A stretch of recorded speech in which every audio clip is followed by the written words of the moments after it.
Recorded by Bryden Jones. The Beast of Space. A Tale of the Prospectors of the Starways. Of Dangers. By F. E. Hardart. He staggered back from the lapping pool, the gas, the weight of the girl's body, the dog. Here the dark cave, along which Nat Starrett had been creeping, broadened into what his powerful searchlight revealed to be a low, wide, smoothly circular room. At his feet lapped black, thick-looking waves of an underground lake, a pool of viscous substance that gave off a penetrating, poignant odor of acid, sweetish and intoxicating, unlike any acid he knew. The smell rolled up in a sickening, sultry cloud that penetrated his helmet, made him cough and choke. Near its center projected from the sticky stuff what appeared to be the nose of a spaceship. He looked down near his feet at the edge of the pool where thick, slowly moving tongues of the liquid appeared to reach up towards him, as if intent on pulling him into the depths. As each hungry wave fell back, it left a slimy, snake-like trail behind. Now came a wave of strange music, music such as he had never heard before. Faintly, it had begun some time back, so faintly he was barely aware of it. Now it swelled into a smooth, impelling wail, lulling him into drowsiness. He did not wonder why he could hear it through the soundproof space helmet he wore. He ceased to wonder about anything. There was only the strange sweetness of acid and the throbbing music. Abruptly, the spell was broken by something shrilling in his brain, sending little chills racing up and down his spine. Digger! A small, oddly canine-like creature with telepathic powers, a space dweller which men found when they first came to the asteroids. The relationship between spacehounds and men was much the same between man and dog in the old Earthbound days. Appropriate name for the beast? Digger. With those large, incredibly hard claws designed for rooting in the metal makeup of the asteroids for vital elements, the spacehound could easily have shredded the man's spacesuit and helmet, could, at any time, tear huge chunks out of men's fine ships. The half-conscious man jerked his thin form erect. His mouth, which had gaped loosely, closed with a snap into firm lines. "She isn't in this hellhole, Digger. You wouldn't expect her to be where we could find her easily." Scooping the small beast up under his good arm, he quickly climbed the steep, slimy slope of the cave. The other arm in his suit hung empty. That empty arm in the spacesuit told the story of an Earthman become voluntary exile, choosing the desolation of space to the companionship of other humans who would deluge him with unwanted sympathy. The spacehound was friendly in its own fashion. Fortunately, such complex things as sympathy were apparently outside its abilities. The two could interchange impressions of danger, comfort, pleasure, discomfort, fear, and appreciation of each other's company, but little more. Whether or not the creature could understand his thoughts, he could not tell. As he went on, he reviewed, mentally, the events leading up to his landing here. The sudden appearance on his teleview screen of the face and slim shoulders of a girl, her attractiveness plainly distinguishable through her helmet. For a moment he forgot he disliked women. The call for help cut short, but not before he had learned that apparently she was being held prisoner on asteroid Moira. He knew he'd have to do what he could, even if it meant unwanted company for an indefinite length of time. The spell was gone soon after her face vanished. He remembered former experiences with attractive-looking girls. Damn traditions. A change in his course and a landing on asteroid Moira. Here he'd found a honeycomb of caves, all leading from one large main tunnel. The cavern walls had been of translucent, quartz-like substance, ranging in color from yellowish-brown to violet gray. It looked vaguely familiar, yet he could not place it. There was not time to examine it more carefully. The room in which he'd found the evil hungry lake had been the first one to his right. Now he crossed the opening in the opposite wall. The mouth of this cave was much larger, wider than the other. He stood in the opening, slowly swung the beam of his torch around the smooth walls, still holding Digger, who, by now, was indicating that he'd like to be set down. Nat released him unthinkingly. his mind fully taken up with what the light revealed. Spaceships. The room was packed with them, all sizes, old and new. A veritable sargasso. At first, he thought they might be craft belonging to nameless inhabitants of this world, but, as he approached them, he recognized terrestrial identifications. The first was a scout ship of American Spaceways. Nat recognized the name, Ceres, remembered a telecast account of its disappearance in space. There was a neat little reward for information as to its whereabouts. Nat's lips curled in derision. It wouldn't equal the expense of his journey out here. There was a deep groove in the smooth material of the floor where the ship had been dragged through the doorway into the room. What machines could have done this work without leaving their own traces? He went to the other ships. All were small, mostly single or two-passenger craft. The last entry in the logs of many was to the effect that they were about to land on the asteroid Moira to rescue a girl held captive there. None had crashed. All ships were in perfect order, but all were deserted. Two doors were gone from the interior of one of the vessels. They might have been removed for any of 100 reasons, but why here? Nat's glance swept the room, came to rest on the figure of a heavy-duty robot of familiar design. Semi-human in form, it looked like some misshapen, bent, headless giant. He inspected it. Mayer's Robot, Inc., Earth designed for mining operations on Mars. Well, Digger, I can see now how these ships were brought in here. That robot can move any one of these with ease, but that doesn't explain where the humans have gone. It might be space pirates using this asteroid for a base, or it might be some alien form of life. We're still free. Shall we beat it, or stay and try to check this out? He did not know how much of this got over to the Spacehound, but the impressions he received in answer were those of approving their remaining where they were. I suppose the best system is to explore the rest of the caves in order. Let's go. Followed by Digger, he walked quietly toward the next cave on the left, slipped through the doorway, and, standing with his back against the wall, swung the light of his torch in a wide, swift arc about the room. Halfway around, he stopped abruptly. A slim, petite figure appeared clearly in the searchlight's glare. The girl he had seen on the televisor stood in the middle of the room, facing a telecaster, her back toward him. She did not seem aware of him as he moved forward. What could be wrong? Surely that light would arouse her. The figure did not turn as he approached. So near was he now that he could seize her easily. Still she made no move. Nat stepped to one side, flashed his torch in her face. Her beautifully lashed eyes stared straight ahead unblinkingly. The expression on her lovely, composed face did not change. A robot. He laughed bitterly, but then he was not the only one. She was an Earth product. Nat opened her helmet and found the trademark of Spurgeon's robots hung like a necklace about her throat. But whoever had lured him here easily could have removed her from one of the vessels in the front cave. It did not seem like the work of pirates, more likely unknown intelligent beings. He turned to examine the televisor. It too was an Earth product. The mechanism was of old design. Evidently, it had been taken from the first of the ships to land here. Outside of the telecaster and the solitary robot, there was nothing to be seen in this cave. A sound behind him. He whirled, heat rod poised for the swift stabbing action. Nothing. Except small bowling ball things rolling in through a narrow door. Ridiculous things of the same yellowish quartz material as composed the cave walls. At regular intervals, a dull bluish light poured forth from rounded holes in their smooth sides, and issuing forth from within these comic globes was the same weird, compelling music he had heard before. They rolled up to him, brushed against his toes. A shrilling in his brain told him that Digger was aware of them. Back, Digger, he thought as he drew away from the globes.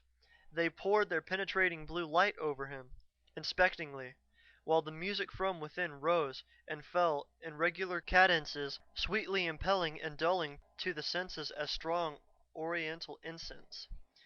But Digger was not soothed. The spacehound lunged at one of the globes. Instead of slashing its sides, he found himself sailing through the air toward it. Nat received impressions of irritation combined with astonishment. Within the globes, the music rose to a furious whine, while one of the things shot forth long tentacles from the holes in its side.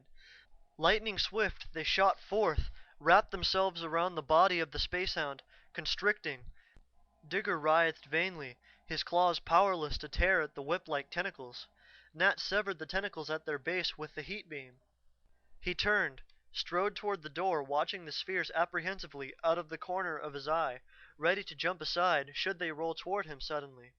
But they followed at respectful distances, singing softly. Before he reached the door, he found himself walking in rhythm to the music, his head swaying. It came slowly, insidiously. Before he was aware, his body no longer obeyed his will. Muscles refused to move other than in coordination with the music. His arm relaxed, the heat rod sliding from his grasp. But Digger! The spacehound sent out a barrage of vibrations that fairly rocked his brain out of his skull. Simultaneously, the beast attacked the nearest globes, tearing fiercely at them. Rapidly, the others rolled away, but two lay torn and motionless, the music within them stilled. Nat reached down, retrieved the heat rod. I think we'd better look for a squeaker. Next time, they might get you, Digger. They returned to the room of the spaceships, seeking one of the small, portable radio amplifiers used for searching out radium. It was known as a squeaker because of the constant din it made while in use. The noise would cease only when the radium was within 100 feet of the mechanism. He found one after searching a few of the smaller ships.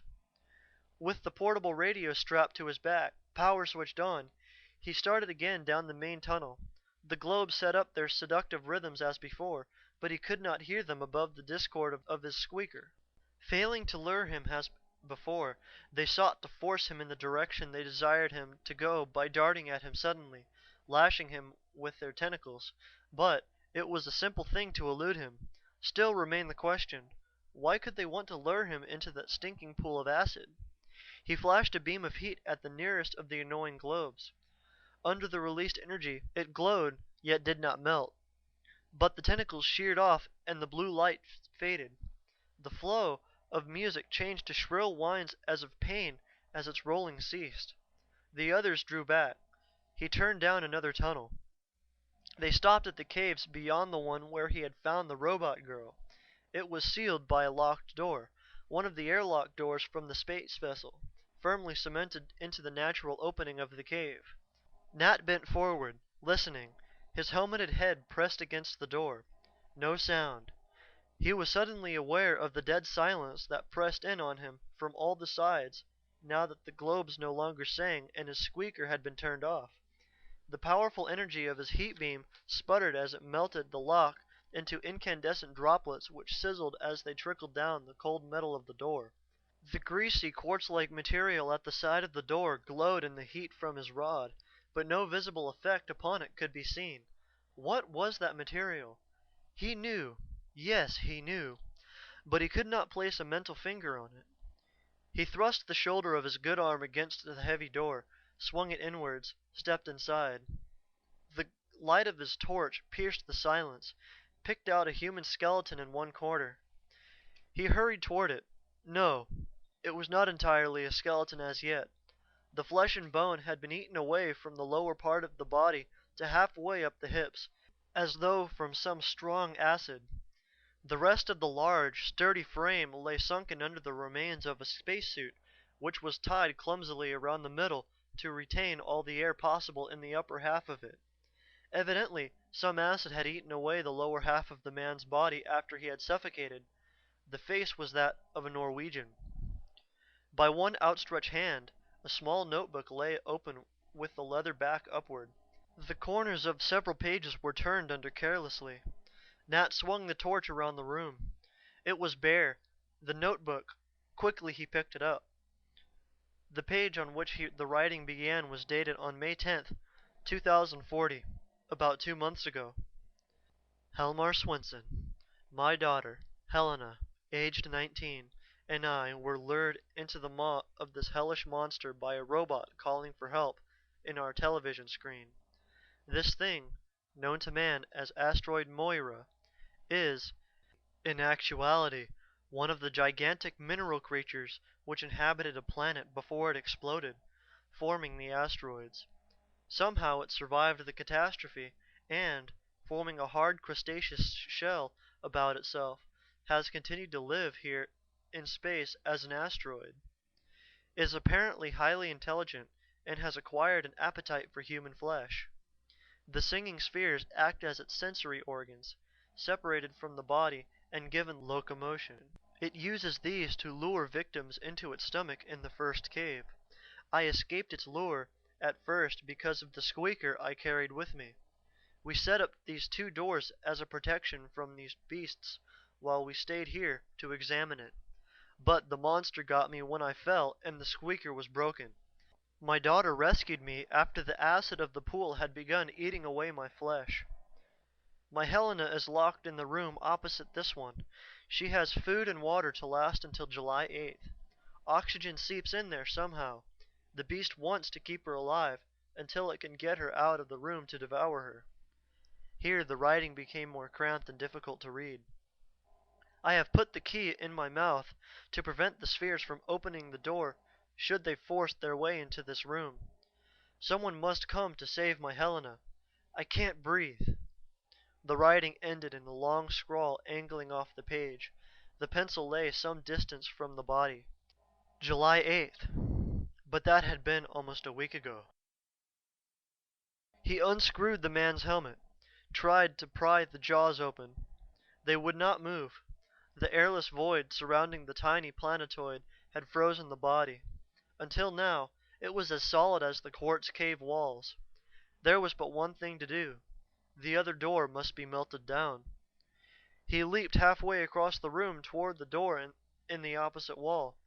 Could it be possible that he was in time? Anxiously, he flung a bolt of energy from his heat rod toward the lock, holding a flashlight under the other stump of an arm.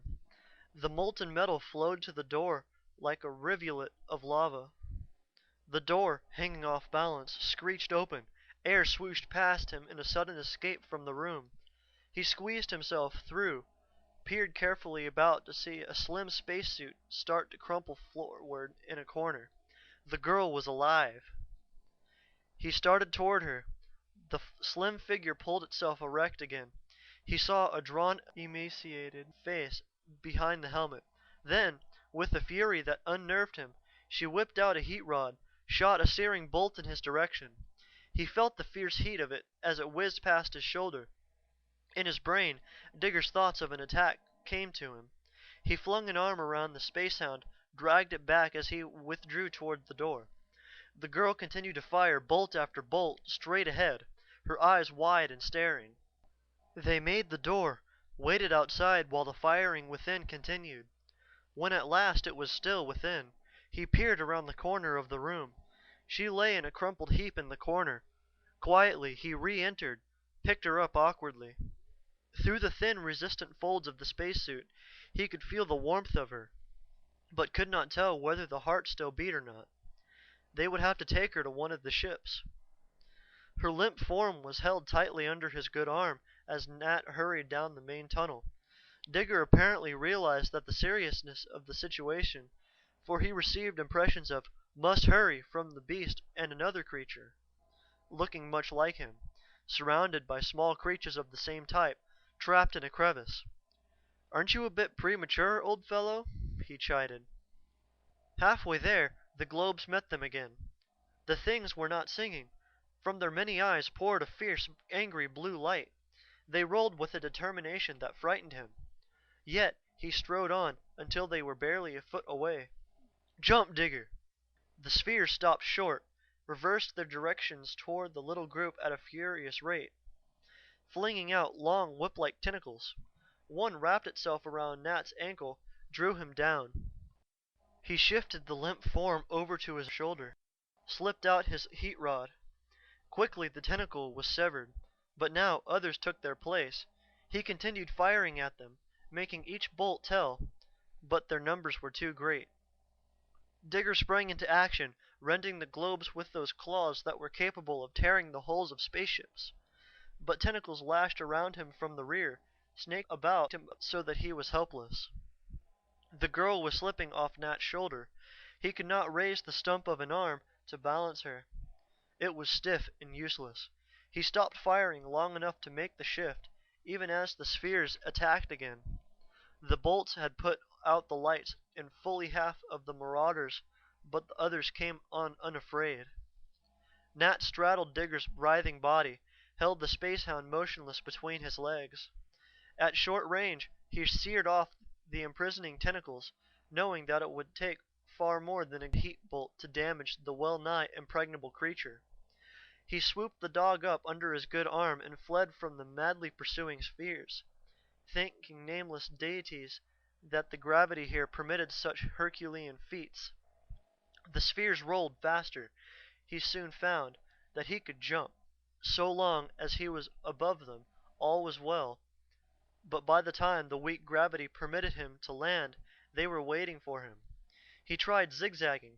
Good, it worked. He eluded them up to the mouth of the cave, then jumped for the door of his ship's outer airlock. Nat placed the girl in his bunk, removed the cumbersome spacesuit.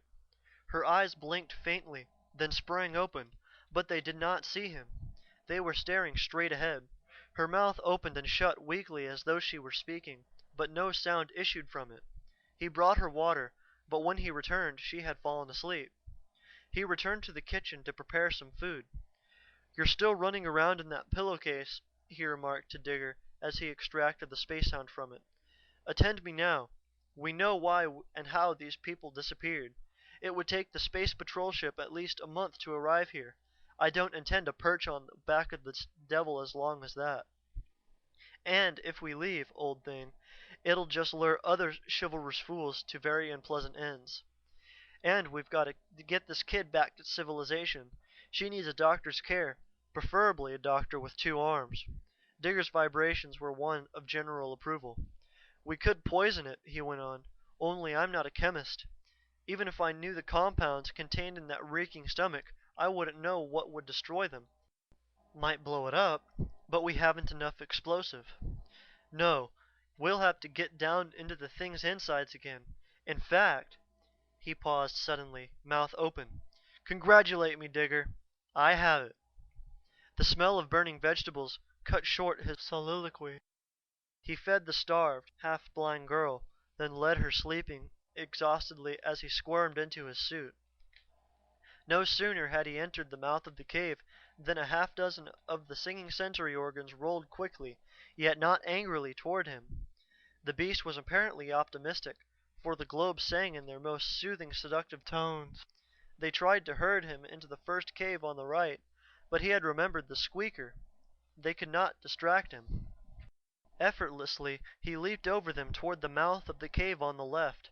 That was where the spaceships lay, pointing in all directions like a carelessly dropped handful of rice. All the ships were in running order. Good. Had there been one vessel he could not move, then all was lost. The fuel in several ran low, but after a few moments of punching levers and pulling chokes, the under rockets thundered in the big room. Taking care not to injure the motor compartments of the other ships, using only the most minute explosion quantities, he jockeyed each ship around until all their noses pointed in one direction. The exhaust pointed out through the wide doorway. It was well that the beast had formed curved corners in the room, otherwise the scheme would not have worked. The exhaust which did not point toward the door directly were toward the curved walls which would deflect the forceful gases expelled doorward. When he emerged from the ship, the spheres attacked. He seared off their tentacles throughout what seemed to be eternities. His body was becoming a mass of bruises from the lash of their tentacles. He burned his way through the swarm on to ship after ship. As he stepped from the last vessel, there was a rumbling beneath his feet. Did the monster understand his intent? Was it stirring in its shell? Most of the globes had disappeared. Now a nauseating sweet odor penetrated the screen in his headpiece, which permitted him to smell without allowing the oxygen to escape. He hurried around to the rear of the ship, an apprehensive sickening feeling in the pit of his stomach. A thick jelly-like wave of liquid was rolling over the floor, the reeking, deadly juices from the beast's stomach. If the liquid touched him, it would eat through the heavy fabric, exploding the air pressure from around his body. How was he to escape from the cave? The answer came to him suddenly. Quickly he darted back toward the nearest vessel. Two of the screaming spheres blocked his way. He sent bolt after searing bolt into them, more of a charge than he had given any of the others. The lights in the globes went out, their voices ceased, and they burst into slowly mounting incandescence. Yet they were not consumed by their fire, only glowed an intense white light like that of a lighthouse. Lighthouse! The word flashed through his mind clearly, strongly. They glowed like the zirconia lights of a lighthouse. Why hadn't he recognized the greasy, quartz-like material before? It was zirconia, a compound of zirconium, of course. A silicate-based creature could easily have formed a shell of it about itself. Zirconia, one of the compounds he had intended prospecting for on the moons of Saturn, worth over $100 per pound. Because of its resistance to heat, it was used to line the tubes of rockets. Terra's supply had long been used up. Here was a fortune all around him, but that fortune was about to be destroyed, he along with it, if he did not hurry. If he could only reach the timing mechanism to yank from it the wires connecting it to the other ships. It was at the other end of the line. He started in that direction, but a surge of fatal, thick acid rolled before him, reaching for him with hungry, questing tongue. When it was almost touching his toes, he leaped. As he floated toward the floor, he placed a chair beneath him so that his feet landed on the seat. The legs of the chair sank slowly into the liquid.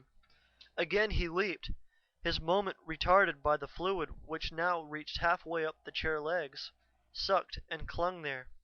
The sweetly evil smelling stuff was rising rapidly, but the next leap carried him into the main cave. Abandoning the chair, he leaped once more out through the cave's mouth, pursued by the waving tentacles of the sensory spheres. He had lost precious minutes eluding that deadly acid. It would take at least 5 minutes to get his ship away from the asteroid. He must hurry before all those rocket motors were thrown into action, or it would be too late. Leap and leap again. It seemed ages, but he reached the ship, bolted the door shut. Thumps against the door as pursuing globes ran up against it. A thought came to him. Swiftly he opened the door, permitted a few of them to enter, then slammed it shut. With the heat gun, he sheared off their tentacles. He could sell the zirconia in the entities. Then he turned to the controls and the ship zoomed up and out. Nat had barely raised his ship from the asteroid Moira when he saw the small planetoid lurch suddenly, bounding off its orbit at almost a right angle. The sudden combined driving force of all the rockets within the cave had sent it hurtling away like a rocket itself. The asteroid housing the monster was heading into the Flora group of asteroids. There, the 57 odd solid bodies of that group would grind, crack, and rend that dangerous beast into harmless dead fragments. "A good job," said a weak but softly friendly voice behind him. He whirled. The girl stood in the doorway of the pilot room, supporting herself against the doorframe. Digger rubbed thoughtfully against her legs. "We'll just follow that asteroid, miss," he said, "and see if we can't pick up some odd fragment of zirconia when it's smashed against in the grindstone there. Then we'll light out for Terra." She smiled. Earth, to him, seemed like a very good place to go as soon as possible. End of The Beast of Space, a tale of the prospectors of the starways, of dangers, by F.E. Hardart. Recorded by Bryden Jones.